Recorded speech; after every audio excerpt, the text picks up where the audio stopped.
Hello. Hi, everyone. I hope you can hear me. How's everyone doing? I see that we have some people on.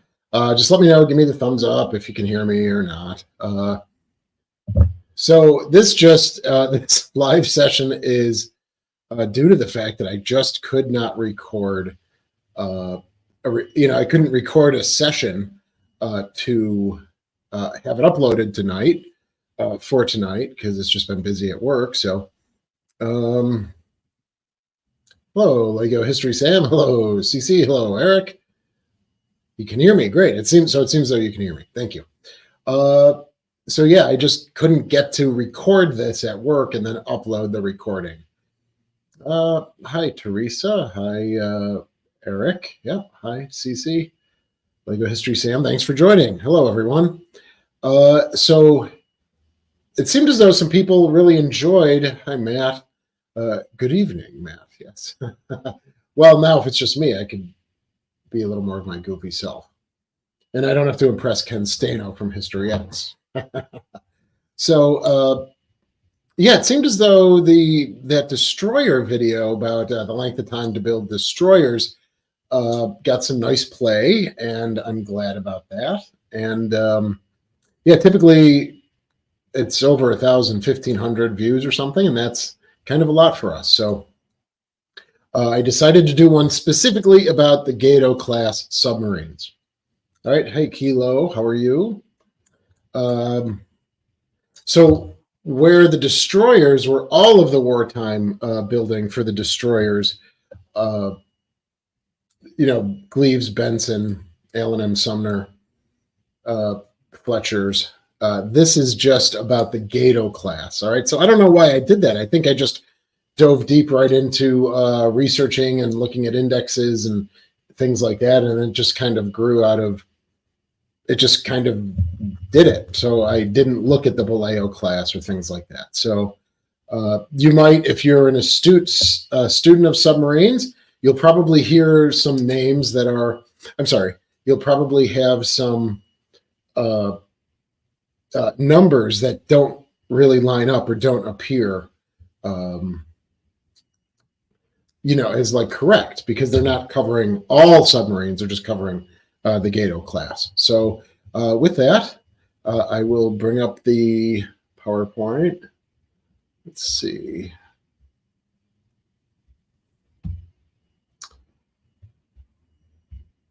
And this won't be as long as the destroyer ones as well. There's just not as many shipyard constructions, things like that.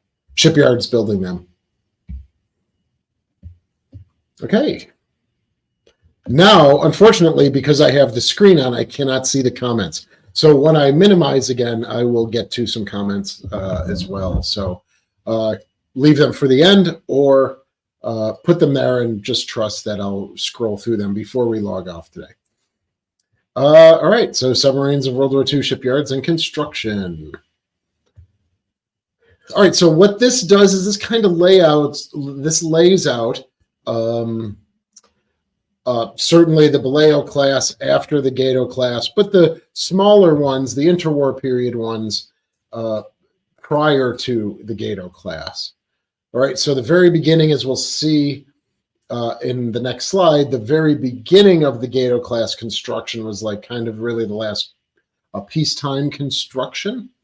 The Sargo class, there were 10 boats in those. The laid down dates were 37, 38. So that means they were approved in the prior years, 36 and 37. Tambor or the Gar class, sometimes they're separated out, sometimes they're put together. 12 boats in total. Laydown dates were 39, 40. Appropriation date means then 38 and 39. The Mackerel, very small class, only 2 boats, kind of laid down in between the Sargo and Tambor. So they were just experimental boats. I don't have as much information. I should do a separate video on them. Then the Gato-class, all right, 77 boats, as we'll see. The laydown dates were 1940 to 1943. And then, of course, after that, you have that huge mammoth Baleo-class. The thicker skin can go down to test depth of 400, where the Gatos usually hovered around 300. And again, maybe I'll do this for the Baleo-class too. All right, so this really, as the librarian in me, this screen really makes me happy, I guess I should say.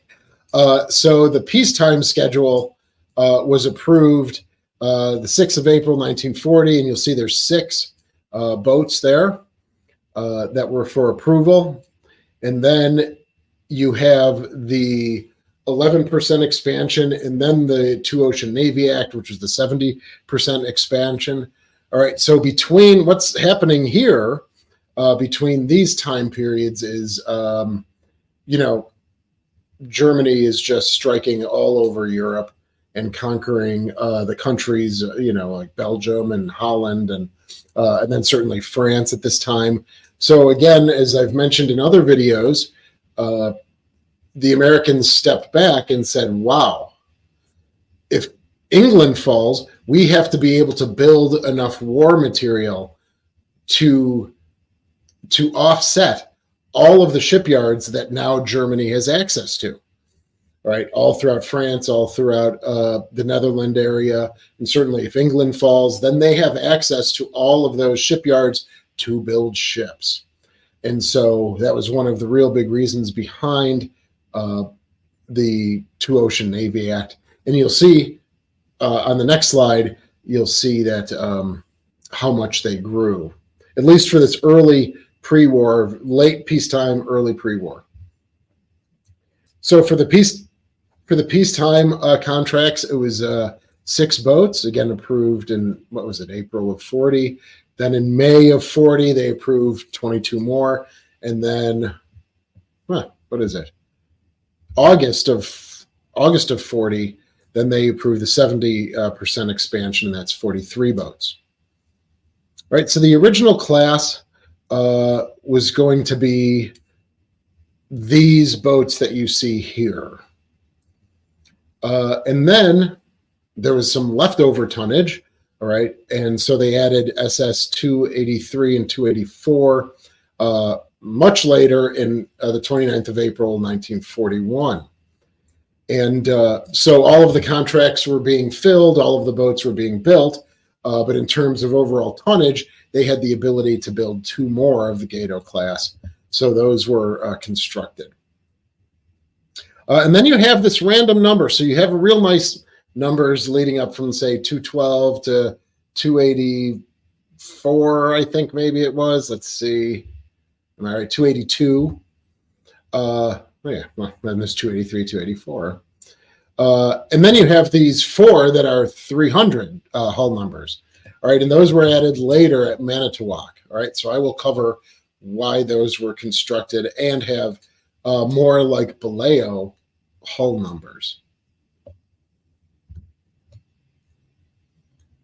All right, so for 283, 284, the leftover tonnage boats, those are the USS Tenosa and the USS Tullabee. All right, these were tacked on at Mar Island on the, it was agreed to construct on the 29th of April of 41. You'll see kind of their history there a little bit.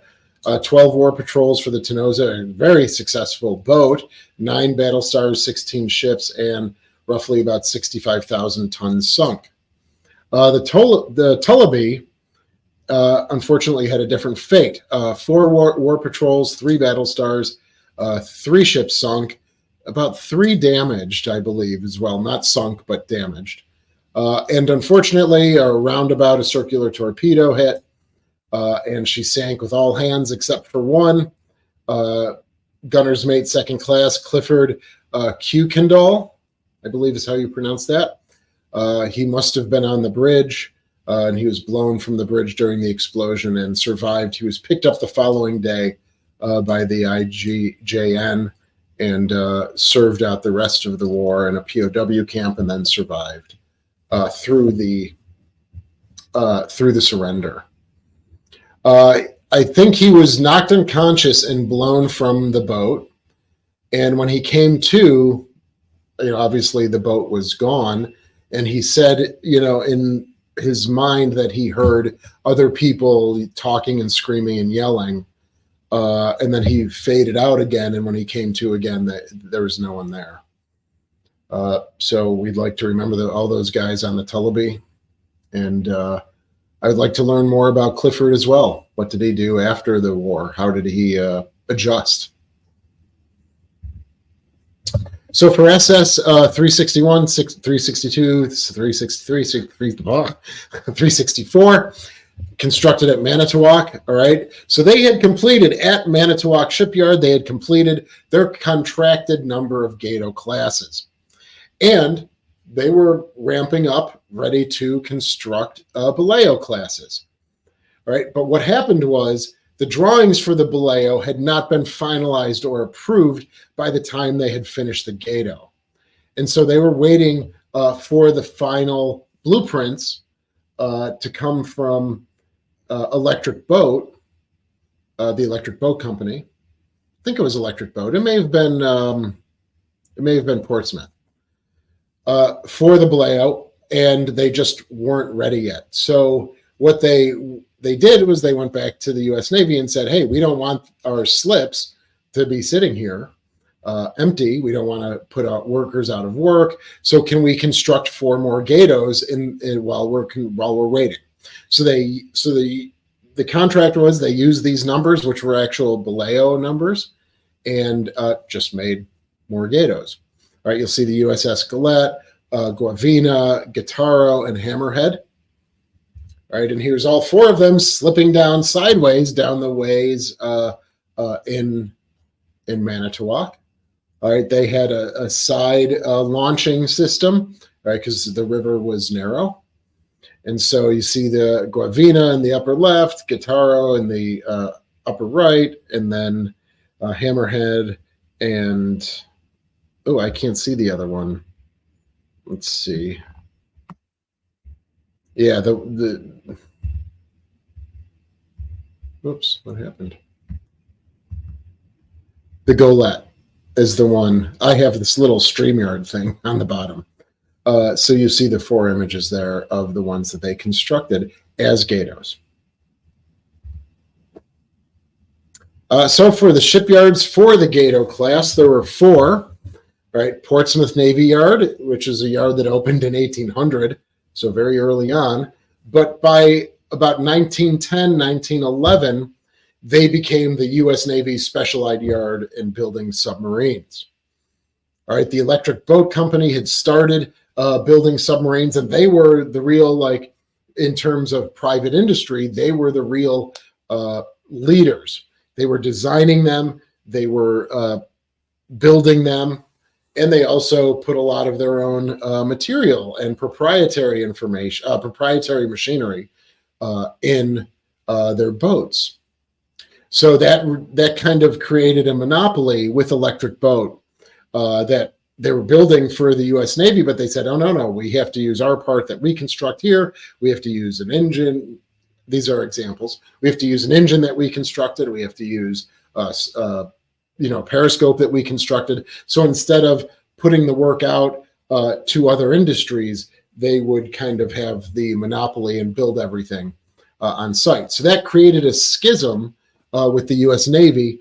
And then about 12 years later, meaning around 1910, 12, 13, the U.S. Navy said, forget this. We are going to start developing our own submarine platform. And they brought people to Portsmouth, and away they went, designing and constructing, and then being able to subcontract out as well. Electric Boat opened in 1899, still open today. Same with Portsmouth. Mar Island Navy Yard constructed Gatos during World War II. They opened out in near San Francisco in 1854. And Manitowoc Shipyard opened in 1902. All right, and this is where, remember, we're just talking Gatos. All right, someone astute might say, hey, Cramp Shipbuilding constructed 22, but those were Baleos. All right, so Cramp did not construct any Gato-class submarines. So Electric Boat and Victory Yard, all right, 31, a total of 41 were constructed, Gatos were constructed for World War II, 31 at the actual Electric Boat Yard itself, and they also purchased another yard, another manufacturing company, and turned it to another yard called the Victory Yard. All right, so they increased the size of their slips. All right, and so 10 were constructed at Victory Yard, 31 were constructed actually at the company's facilities themselves. USS Croker was a Victory Yard Gato class. The shortest and longest days to completion. All right, this kind of surprised me in the records. Now, because I'm not at work, I didn't bring the Excel spreadsheet home. But it seems though with the Electric Boat Company and Victory Yard, this is pretty standard. I'm not seeing a great fluctuation. Like if you watch the Destroyers one, there could be one that's 800 days and then one that's 250 days. Electric Boat for all of these seems to be within this, well, it is within this window, right? The shortest and longest. All right, so that kind of surprised me for a company that builds almost exclusively submarines, that it would take them this long to build them. So I haven't been able to find why that is. I used some of the same resources I did for the Destroyer, but yeah, that was interesting that they didn't construct one quicker than 315 days. All right, as you can imagine, just with the Destroyer ones as well, the Gato was the longest construction, and that was, their first keel. The last keel was the 1st of April in 43, and the Croker was the last commissioned Gato class. Right, as Paul Ferrace from the Cod loves to say, oh, you guys are the last thin-skin boat. All right, next up we have Portsmouth Naval Yard. They built 14 Gatos during, now compare that to these times. These guys were like machines, human machines, right? 189 days, the steelhead, 416 days with the longest. And again, that was the first keel they laid. So building up to speed, getting the workforce, becoming experts in the workforce with this type of construction, with the two engine rooms, the transverse bulkhead, breaking them in half, a little thicker skin than prior classes. This great picture. I love this picture. That is, let's see if I can remember, the USS Ronquill, the USS Razorback, and the USS Steelhead, maybe. They had a triple launching. Right? That's how quick they were. And for most of them, they were right around that 190 to 210 days. They really became experts through the 14 boats. But yeah, there's a great picture of a triple launching all on the same day. I think the 27th of January, 1943, maybe. And I think there's actually a fourth boat that's in another dry dock. So they had a launching of 4 on the same day. Steelhead, Ronquill, and Razorback, I believe. But those were all Baleo class. Manitowoc. My friends in Manitowoc. Really enjoyed going up there and visiting the cobia, though she wasn't constructed in Manitowoc. Anyway, 14 boats built, 294 days for the Gattaro. We've already spoke about them, the SS 363. So that was one of the 4 tack-ons. And so even that was the shortest. The USS Pedo was the longest. And of course, it makes sense. The first keel laid was that. The last keel laid was the Gattaro. So you can see how that bookend each other. But again, sideways launching, and you can see that in that photograph. For Mar Island, they constructed 8 Gatos. Right, the longest was USS Silversides, You can visit that. And the shortest was the 293 days at the USS Sunfish, SS-281. I think, oh no, that picture is of 237, I think. Maybe I can't see it. I don't have my glasses. First keel laid was the Silver Sides, but that took the longest, as you can expect. The Tullabee, as I've already mentioned, on Eternal Patrol, was the last keel laid for Mar Island. Of the 52 boats that were sank during World War II, 20 of them were Gatos and are still on patrol. It's really tough. Records are spotty, but just kind of gathering what I could find, it seems as though at least 1.2 million tons of Japanese shipping was lost to the Gato-class, particularly. Records are spotty, and there's a lot of embellishment during wartime. All right, and as an example of that, you can read that. The Croker came home claiming about 46,000 tons and 13 ships sunk, but after reviewing the Imperial Japanese Navy's records after the war, the U.S. Navy adjusted our war record down to about 20,000 tons and 11 ships sunk. So, you know, you're making guesses as to what you're targeting.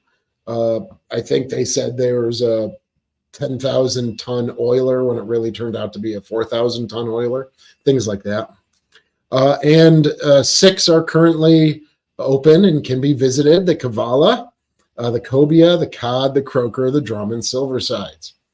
All right, the Kavala and the Croker are in our hunter-killer conversion, but the 4 others, I believe, yeah, the 4 others are still in all of their, I was a little unsure about Silver Sides, but they're all in their original Gato-class configuration.